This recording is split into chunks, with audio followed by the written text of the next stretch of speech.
अस्सलामुअलैकुम स्टूडेंट्स, कैसे हैं आप? ठीक ठाक हैं बच्चों।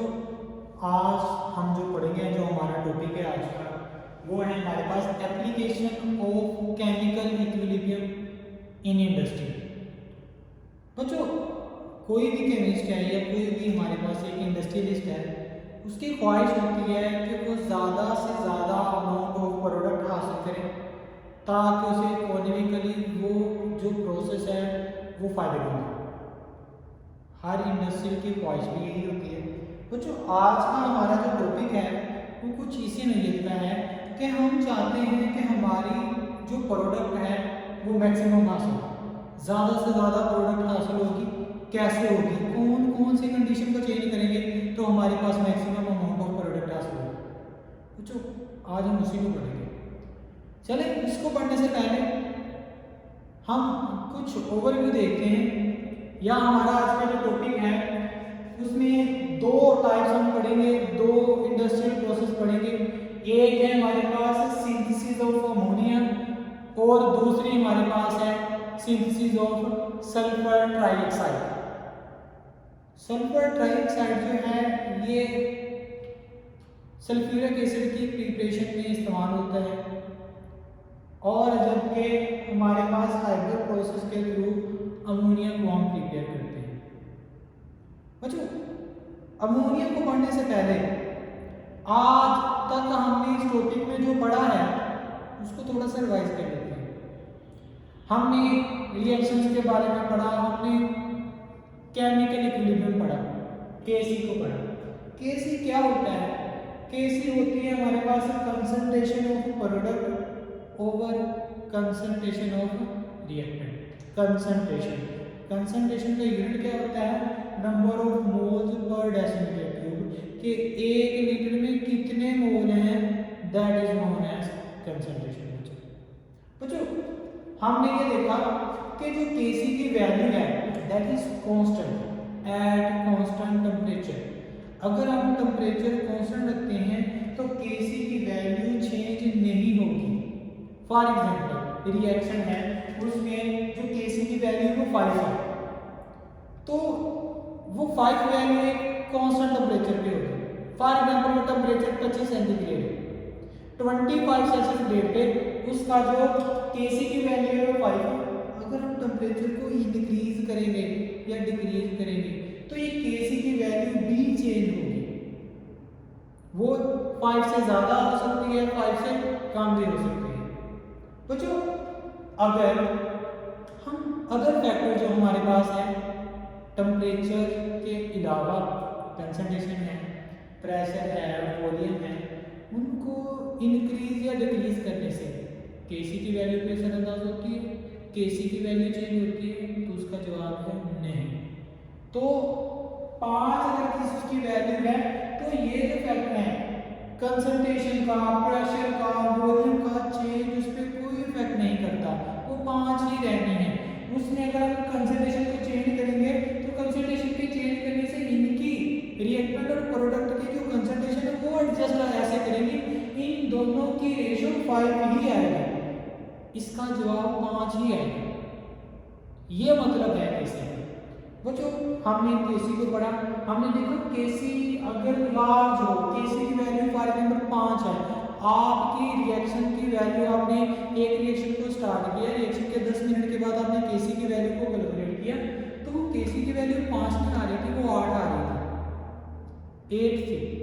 अब वो हमारी जो वैल्यू है कांस्टेंट वैल्यू से ज़्यादा है, उस टर्म को हम कहते हैं जो केसी लार्ज है। लार्ज होने की वजह से इसका मतलब कंसंट्रेशन ऑफ प्रोडक्ट ज़्यादा होगी। जब कंसंट्रेशन ऑफ प्रोडक्ट ज़्यादा है तो हमारा जो रिएक्शन है वो बैकवर्ड डायरेक्शन में मूव करेगा।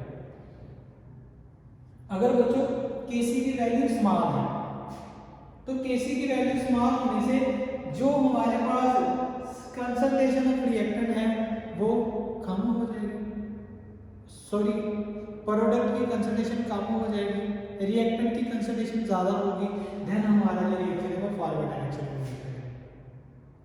बच्चों, इसके अलावा हमने क्या देखा?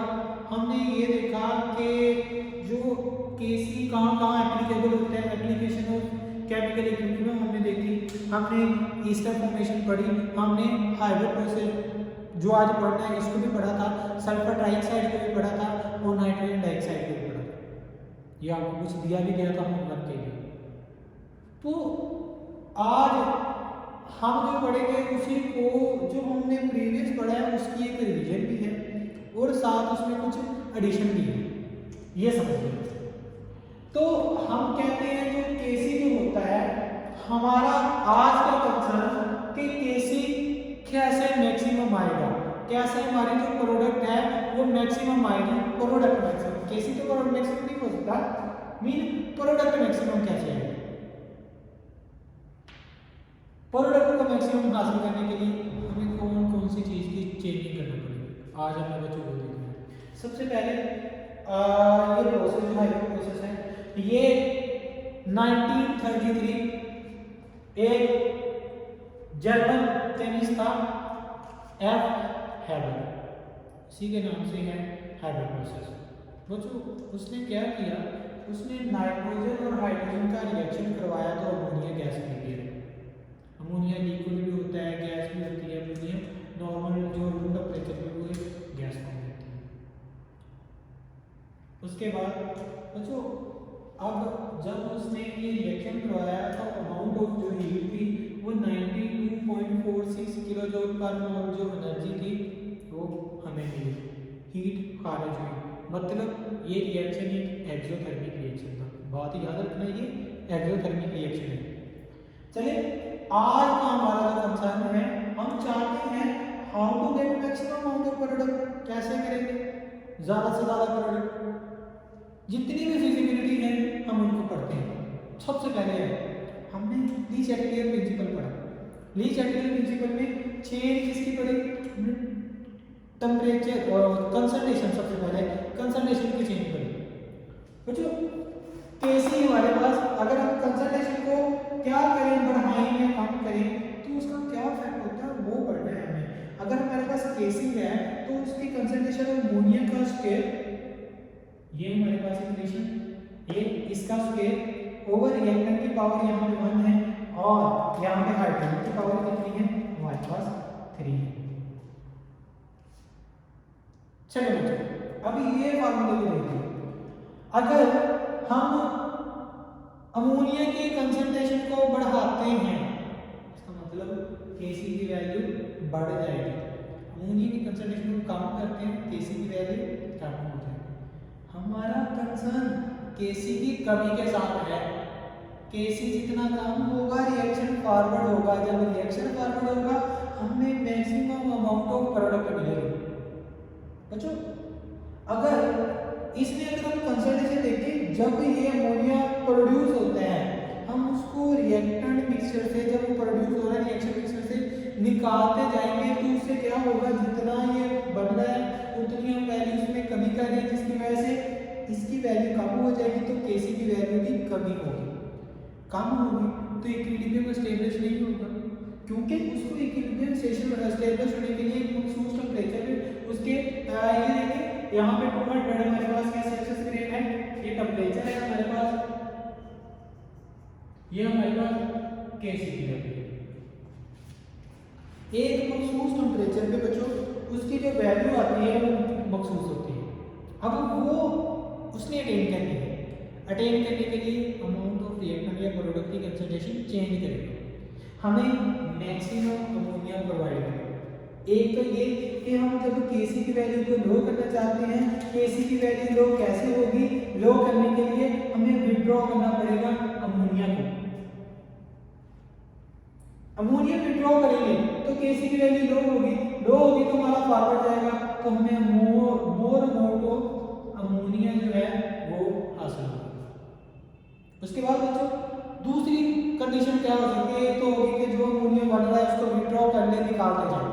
दूसरी कंडीशन क्या हो सकती है, दूसरी कंडीशन हम रिएक्टेंट में से देखिए इसकी कंसंट्रेशन ज़्यादा इफेक्टिव है, इसकी कंसंट्रेशन का क्यूब हो रहा है, जिसका मतलब इसकी कंसंट्रेशन हाइड्रोजन की जितनी थोड़ी भी कंसंट्रेशन बढ़ाएंगे तो केसी की वैल्यू ज़्यादा कम होगी। तो एक तो रिएक्टेंट की मकदार को ऐड करने से, अगर हम स्पेशली हाइड्रोजन की कंसंट्रेशन को ऐड करते हैं तो हमारा ज़्यादा इफेक्ट होगा इसके लिए। ऐसा अगर हम करेंगे जितना नाइट्रोजन की वैल्यू है वो तो रिटेन रहेगी, उसने तो उसके साथ रिएक्शन करना है, कंसंट्रेशन का प्रोडक्ट जो है वो मैटर करेगा। सेकंड थिंग बच्चों, अगर हम प्रेशर या वॉल्यूम को चेंज करते हैं तो क्या होगा? प्रेशर या वॉल्यूम को चेंज करने के लिए हमें इसकी जो प्रेशर या वॉल्यूम कैलकुलेशन फॉर्मूले में जाना पड़ेगा। वो कैसे?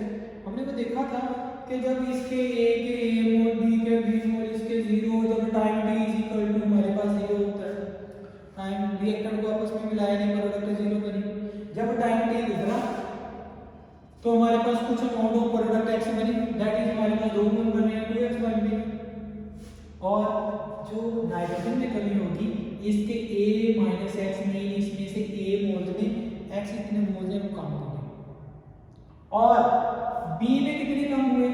b में जितने बने उसके मोल का 3 टाइम है, तो हमारे पास 3x आ गया।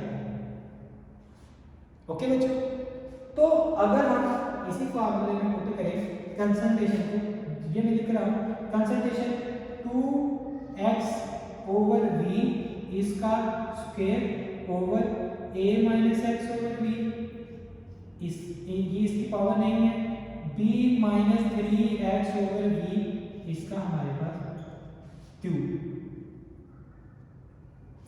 तो इधर देखें 2x का स्क्वायर 4x का स्क्वायर, ये v का स्क्वायर, ये v की पावर 3 से कैंसिल हो जाएगा, तो हमारे पास एक v इधर आएगा, 3 में से 2 गए, एक v इधर आ गया, तो हमारे पास 2 v हो जाएंगे। मीन v का स्क्वायर डिनोमिनेटर k डिनोमिनेटर में है वो नॉमिनेटर में चला जाएगा और आपका ये रिलेशन हो जाएगा। अब इस रिलेशन को जरा गौर से देखें कि हमारे पास v का स्क्वायर kc के डायरेक्ट में आ रहा है, mean kc that is directly proportional to v। जब हमने ये भी बोआचला में पढ़ा कि वॉल्यूम और प्रेशर एक दूसरे के इनवर्सली प्रोपोर्शनल होते हैं। जब बच्चों इनवर्सली प्रोपोर्शनल होते हैं तो v के बढ़ने से p कम होगा।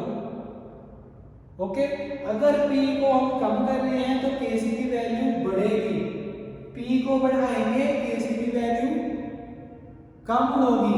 मीन प्रेशर का kc के साथ इनवर्स रिलेशन है, kc का वॉल्यूम के साथ डायरेक्ट, kc का प्रेशर के साथ इनवर्स रिलेशन है। अगर हम प्रेशर को बढ़ाते हैं kc भी बढ़ेगी, रिएक्शन हमारा बैकवर्ड डायरेक्शन में मूव करेगा। अगर हम वॉल्यूम को बढ़ाएंगे तो kc की वैल्यू भी बढ़ेगी। वॉल्यूम के बढ़ने से प्रेशर क्या हो जाएगा? कम होता है बच्चों, क्योंकि इनवर्सली प्रोपोर्शनल है। और प्रेशर के कम होने से कम करेंगे तो ये बढ़, ये मैंने जो पहली बात की। दूसरी बात, वॉल्यूम को कम करें, प्रेशर को इंक्रीज करें, kc की वैल्यू कम होगी, हमारा जो रिएक्शन है वो फॉरवर्ड डायरेक्शन में मूव करेगा, तो उससे हमें मैक्सिमम अमाउंट ऑफ प्रोडक्ट जो होगी बच्चों को हासिल होगी।